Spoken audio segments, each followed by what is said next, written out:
উনি 2018 সালে যে যিনি প্রার্থী হয়েছেন ইস্ট পার্লামেন্টারি কনস্টিটিউয়েন্সিতে 2018 সালে ওনার যে এফিডেভিট দিয়েছিলেন as an independent candidate from Chhattisgarh, উনি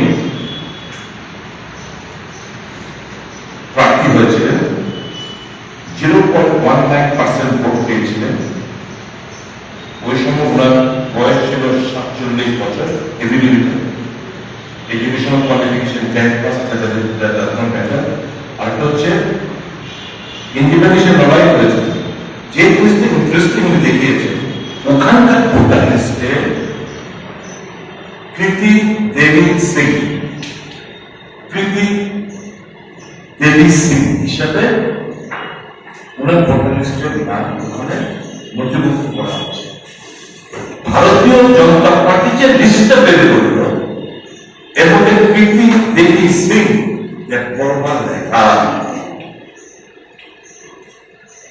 চল পার্লামেন্টে যে কোনো স্টেট থেকে দেখি তারা উইন হচ্ছে, কিন্তু আমার প্রশ্ন হচ্ছে এই রাজ্যে কি ত্রিপুরার মধ্যে যোগ্য লোক ছিল না? ভারতীয় জনতা পার্টির মধ্যে পদ্মচিহ্ন যেহেতু দাঁড়িয়েছে কেউ যোগ্য লোক ছিল না? রেবতী মোহন ত্রিপুরার দোষটা করছেন, প্রতিমার ভূমিকে দোষটা করছেন। জানতে চাইছি কেন তাদেরকে প্রশ্ন রাখা?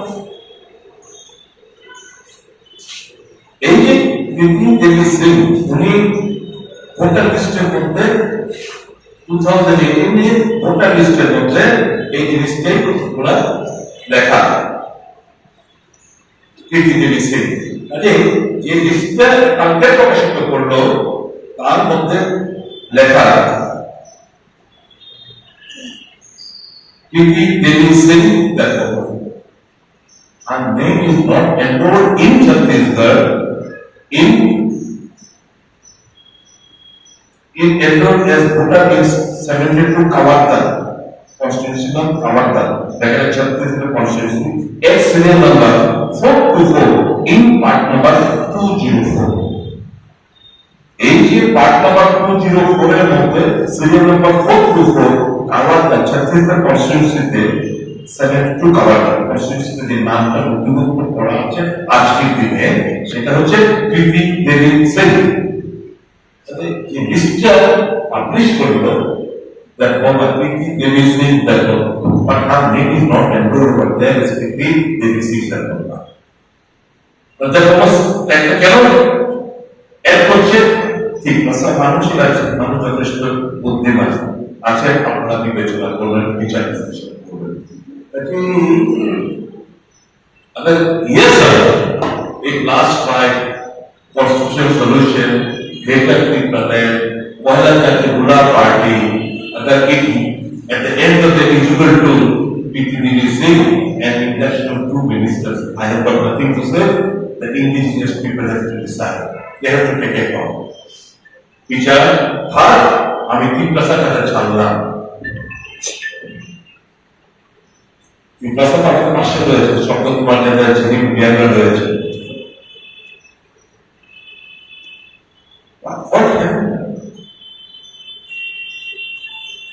কংগ্রেস দলের দোষটা কি? আপনাদের আপনি খেলতে পারছেন, আপনাদেরকে রাজনৈতিক লাভালাভের জন্য বেগুন বানাতে পারছেন, এটা তো আমাদের দোষ। আমরা করতে চাই, আমরা তাদের মিসগাইড করতে চাই, আমরা চাই অধিক ক্ষমতা, আমরা চাই অধিক ক্ষমতার মাধ্যমে সামাজিক অর্থনৈতিক রাজনৈতিক বহুলের পর্ব কোথায় ওই যে কাগজের টুকরার মধ্যে কোথায় কি লেখা আছে ছিল are educated people of Tripura মাথা আর educated people as a whole build up the opinion. Build up the opinion, let the message be spread among the Triprasa. Someone is exploiting you in the name of greater Triprasa or other. They are fooling you. They have the power over them, say. আপনারা সবাই জানেন নির্বাচন আসন্ন, প্রায় যে কোনো সময় ঘোষণা হতে পারে নির্বাচন। এই বিষয়টিকে সামনে রেখে অন্যান্য রাজনৈতিক দলের মতো আমরাও আমাদের যে নির্বাচনী বিভিন্ন বিষয়, সেই সমস্ত বিষয়ে আমাদের প্রক্রিয়া জারি আছে। সবাই বিষয়গুলি উপলব্ধিও করতে পারছেন কোন রাজনৈতিক দলের অবস্থানটা কি। আপনারা যদি একটু নিখুঁতভাবে দেখেন, তাহলে আপনারা সর্বভারতীয় স্তরেই আপনারা দেখবেন যে স্থিতি আছে,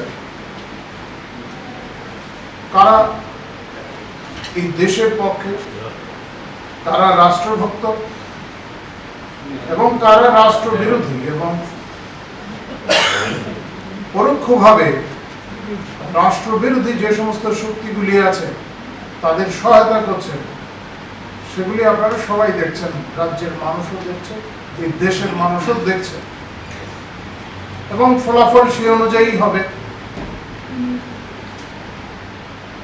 ভারতীয় জনতা পার্টির বিরুদ্ধে যে জোট গঠন করা হয়েছিল, বাস্তবে সেই জোটের অস্তিত্ব আছে কিনা তা নিয়েও প্রশ্ন উঠেছে। এই রাজ্যে এই জোটের অবস্থা কি তাও অস্পষ্ট। তবু যাই হোক, ভারতীয় জনতা পার্টি শুধু নির্বাচনের মধ্যেই নিজেকে সীমাবদ্ধ রাখে না। রাজনৈতিক কর্মকাণ্ডের এটা একটা অংশ নির্বাচন। আমরা সমাজ পরিবর্তনের কথা বলি, সমাজের সার্বিক উন্নয়ন, মানব জাতির সুস্থ অগ্রগতি, এই সমস্ত বিষয় নিয়ে আমরা কাজ করি। ফলে নিত্যদিন আমাদের কাজ চলে। আর এই রাজনৈতিক কর্মকাণ্ড, নির্বাচন, এগুলি হচ্ছে তার অংশ মাত্র। যাই হোক, নির্বাচন আসন্ন, তাই বিভিন্ন বিষয় উত্থাপিত হচ্ছে। ভারতীয় জনতা পার্টি অন্যান্যদের থেকে সম্পূর্ণ আলাদা।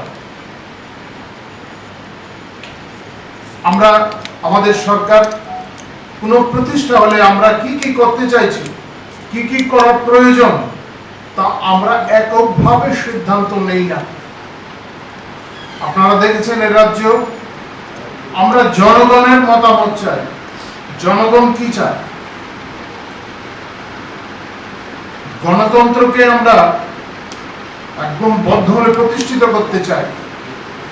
সেই জন্য আপনারা বিভিন্ন জায়গায় দেখেছেন, এবং সাধারণ মানুষ সেভাবে তাদের মত প্রকাশও করছেন। আমরা বিভিন্ন জায়গায় রেখেছি, আমাদের পার্টি কার্যালয়, আমাদের প্রদেশ কার্যালয়ের সামনে যেমন আছে, অন্যান্য সমস্ত কার্যালয়ের সামনে এরকম বাক্স রাখা আছে, যেখানে মানুষ তার মত দেবে।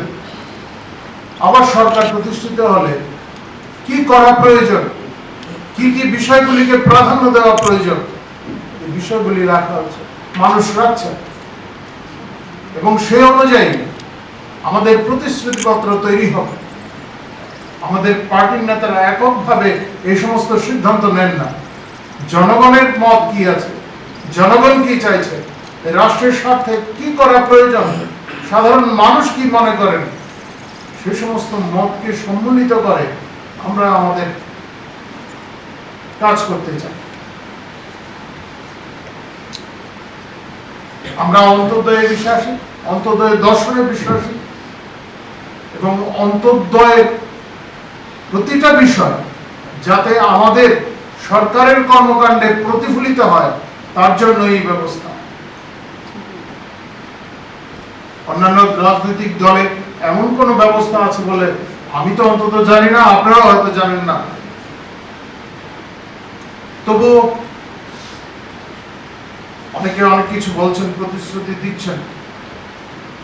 গতকাল আপনারাও হয়তো শুনেছেন, কোন ন্যাশনাল মিডিয়া থেকে আমরা শুনিনি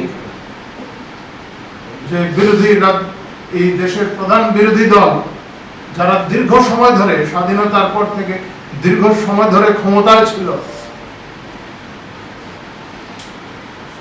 স্বাধীনতার পর থেকেই যারা দারিদ্র উন্মূলনের কথা বলতেন, দারিদ্র দূরীকরণের কথা বলতেন, বাস্তবে যা কোনোদিন করেননি, এবং তা সুপ্রতিষ্ঠিত করার চেষ্টা তারা করেছেন, তারা তাদের এই প্রদেশ কার্যালয় থেকে একটা বলা হয়েছে যে নাকি কিছু গ্যারান্টি, এই গ্যারান্টির কি অর্থ আছে? কংগ্রেসকে ঐক্যবদ্ধ রাখার গ্যারান্টি যারা দিতে পারছেন না, তারা এই সমস্ত গ্যারান্টি দিচ্ছেন।